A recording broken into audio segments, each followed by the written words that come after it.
La critique de l'exploitation du travail, la critique de la colonisation et la critique de la destruction écologique des environnements se nouent en même temps. C'est-à-dire, chez Mariátegui, il n'est pas question de chercher après coup comment on va faire la convergence des luttes, Ouais, le truc dont on entend parler en permanence. ouais. Puisque, en fait, les luttes, elles sont en permanence déjà des luttes capitalistes, anticoloniales et contre la destruction, l'appropriation de la terre.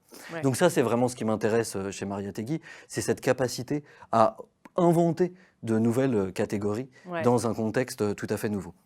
Avec, on va dire, une grande idée chez Mariátegui, c'est que il ne peut pas y avoir, dans le contexte paysan du Pérou, une domination de la classe ouvrière sur le prolétariat.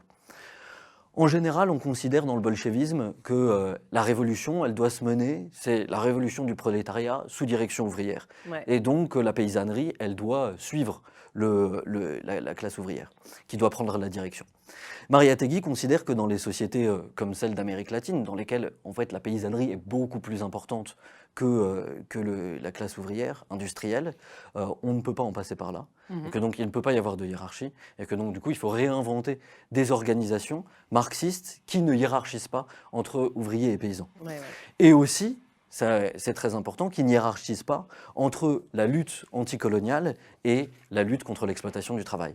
Ouais. Pourquoi? Parce que ce que dit Mariátegui, c'est que dans le contexte de l'Amérique latine, le problème racial, c'est un problème de partage de la terre, ce qui fait que les Indiens sont complètement dévalorisés, exploités, humiliés, et que de la même manière les Noirs sont aussi exploités, etc., c'est qu'ils n'ont pas accès à leurs moyens de subsistance, Ouais. et à commencer par la terre.